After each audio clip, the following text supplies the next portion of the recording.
Rajkot ગ્રામ્યમાં scratch કાર્ડના નામ પર કૌભાંડનો પર્દાફાશ થયો। ગ્રામ્ય વિસ્તારમાં ખેડૂતોને ટાર્ગેટ કરતી ગેંગનો પર્દાફાશ।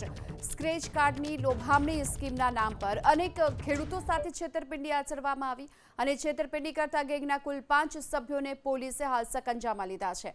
આરોપીઓ મોટી ઉંમરના ખેડૂતોને ટાર્ગેટ કરતા હોવાનો પણ ખુલાસો થયો। લોભામણી લાલચથી દૂર રહેવા માટે પોલીસે નાગરિકોને અપીલ કરી છે।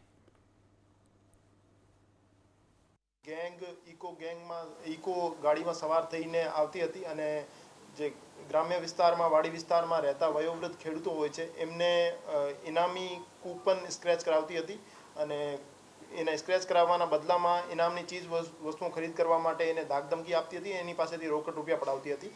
તો આ ગેંગને પકડવા માટે માનનીય સીપી સર બ્રજેશકુમાર જાસર અને એડિશનલ સીપી સર ચૈતન્ય મંડલિક સર દ્વારા ક્રાઇમ બ્રાન્ચને સૂચના આપવામાં આવેલ હતી।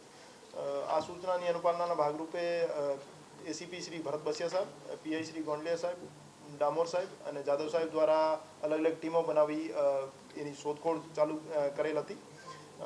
કુલ 5 આરોપીઓ રાજકોટ શહેર ક્રાઇમ બ્રાન્ચ દ્વારા આ ગેંગના પકડી પાડવામાં આવેલ છે, જેમાં આરોપીઓ રમેશભાઈ ચાવડિયા, રૂપાભાઈ ચાવડિયા, હિતેશ ચાવડિયા, હિન્દુભાઈ વરુ અને ગોવિંદભાઈ ચાવડિયા, એ 5 આરોપીઓને અત્યારે મુદ્દામાલ સાથે પકડી લીધેલ છે અને આગળની કાર્યવાહી માટે લોકલ પોલીસ સ્ટેશનને હેન્ડઓવર કરેલ છે।